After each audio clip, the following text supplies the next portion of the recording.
अब बात कर लेते हैं इंदौर की, जहां कांग्रेस पार्षद राजू भदौरिया की रिहाई से पहले सेंट्रल जेल पर एकत्रित कांग्रेस हुए हैं। आपको बता दें कि रैली के रूप में जेल निकालने की, आपको बता दें कि जेल से वार्ड नंबर 22 तक यात्रा कांग्रेस निकालने वाली है। नगर निगम चुनाव के दौरान कांग्रेस पार्षद को जेल हुई थी। भाजपा और कांग्रेस कार्यकर्ताओं की भिड़ंत भी हुई थी। तो वहीं भाजपा नेता चंदू शिंदे और राजू भदौरिया का विवाद भी हुआ था। तो इंदौर से आपको बड़ी खबर बता रहे हैं, जहां कांग्रेस पार्षद राजू भदौरिया की रिहाई से पहले सेंट्रल जेल पर कांग्रेसी एकत्रित हुए हैं। रैली के रूप में जेल से वार्ड नंबर 22 तक यात्रा निकालेंगे।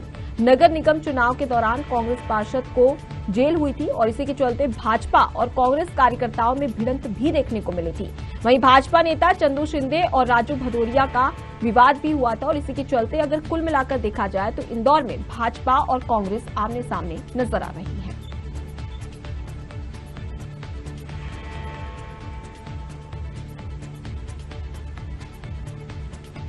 इंदौर से आपको बड़ी खबर बता रहे हैं, जहां कांग्रेस पार्षद राजू भदौरिया की रिहाई से पहले सेंट्रल जेल पर कांग्रेसी एकत्रित हुए हैं और रैली के रूप में जेल से वार्ड नंबर 22 तक यात्रा निकालेंगे। साथ ही नगर निगम चुनाव के दौरान कांग्रेस पार्षद को जेल हुई थी। भाजपा और कांग्रेस कार्यकर्ताओं की भिड़ंत भी हुई थी और इसी के चलते भाजपा नेता चंदू शिंदे और राजू भदौरिया का विवाद हुआ था, जिसकी वजह से जेल हुई थी और आज वो जेल से रिहा होने वाले हैं। और इसी के दरमियान तमाम ऐसे कांग्रेसी नेता और कार्यकर्ता हैं जो आज रैली निकालने वाले हैं और ये रैली जेल से वार्ड नंबर 22 तक निकाली जाएगी।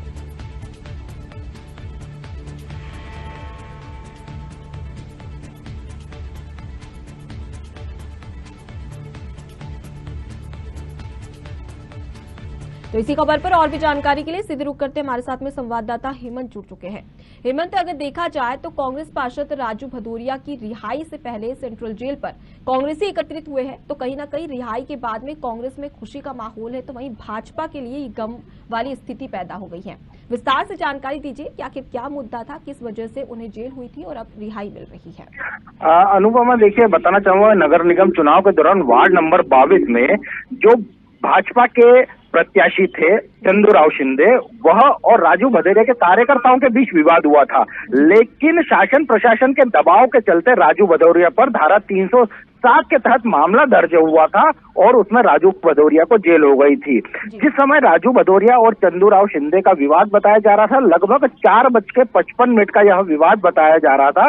लेकिन हाई कोर्ट में जब कोर्ट में यह दलील रखी गई थी, राजू भदौरिया के वकील ने, उन्होंने सीसीटीवी फुटेज भी दिए थे, लेकिन शासन प्रशासन के दबाव के चलते और एक भाजपा की जो राजनीति और भाजपा के दबाव के चलते राजू भदौरिया को जमानत नहीं मिली थी। लेकिन लंबे समय बाद राजू भदौरिया को जमानत मिली है और वार्ड क्रमांक 22, जहां पर भाजपा लंबे समय से नगर निगम की सीट पर काबिज थी और नगर निगम में भाजपा की दावेदारी थी, लेकिन राजू भदौरिया ने उन्हें भारी बहुमत से हराया और राजू भदौरिया को जेल हो गई थी। अब राजू भदौरिया जो कि जेल से छूट रहे हैं, वह वार्ड नंबर 22 के पार्षद भी है और यह भाजपा के लिए एक बहुत बड़ी चुनौती और बहुत एक क्षति मानी जा रही कि वार्ड नंबर 22 में जहां चंदूराव शिंदे हार चुके थे, राजू भदौरिया जीत के बाहर आए हैं और वह एक जीते हुए पार्षद है। तो कांग्रेस की जो 18 सीटें है उसमें राजू भदौरिया का भी नाम था।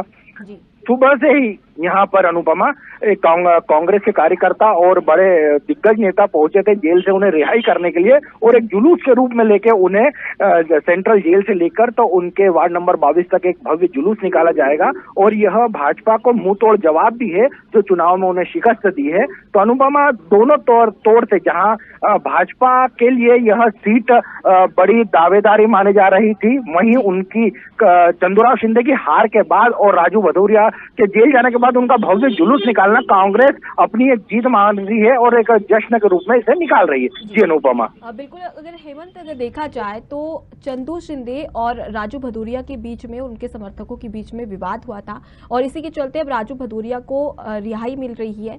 तो ऐसे में कहीं ना कहीं देखा जाए तो चंदूराव शिंदे की कहीं ना कहीं मुश्किलें बढ़ेगी, क्योंकि अब राजू भदौरिया रिहा हो रहा है। तो ऐसे में तमाम ऐसी चुनौती है जो कि राजू भदौरिया के द्वारा चंदू शिंदे को दी जाएगी। अनुपमा, देखिए चंदूराव शिंदे तो नगर निगम वार्ड नंबर 22 में हार चुके हैं, तो चंदूराव शिंदे के लिए तो यह बड़ा शर्म का विषय है, क्योंकि जहां पहले वह लगभग कई लंबे समय से एमआईसी मेंबर भी थे चंदूराव शिंदे, और वह लगातार कांग्रेस को पस्त करते आ रहे थे। लेकिन इस वर्ष जो नगर निगम चुनाव हुए हैं उसमें कांग्रेस का बड़ी सीटों पर जीतना और इस प्रकार से एक कांग्रेस पार्षद को विवाद के बाद मामूली सी धारा में जेल के अंदर भिजवा देना और उसके बाद उनकी रिहाई के बाद इस तरह का जश्न होना भाजपा के लिए सीधे तौर पर तमाचा है और कांग्रेस के लिए बड़ी जीत मानी जा रही है। और 2 नंबर विधानसभा में जो बड़े दिग्गज नेता है वह भी शर्मसार हुए थे, क्योंकि उनको यह जरूर था कि यदि इस तरह से चुनाव के दौरान कुछ भी विवाद होता है तो शासन प्रशासन सरकार उनकी है तो भाजपा की जीत होगी। लेकिन राजू भदौरिया ने जिस तरह से जीत पेश करने के बाद वह जेल के अंदर रहकर भी चुनाव जीत गए थे, तो यह कांग्रेस के लिए एक बहुत अलग बात है और हो सकता हो आने वाले विधानसभा चुनाव में शायद तक कांग्रेस के लिए यह एक मुद्दा बन के आए और जिसको कांग्रेस भुना पाए। जी अनुपमा, अगर देखा जाए तो इस मुद्दे पर एक बड़ी राजनीति भी देखने को मिल सकती है। बहुत बहुत शुक्रिया हेमंत, तमाम जानकारी हमें देने के लिए और हमसे चर्चा करने के लिए।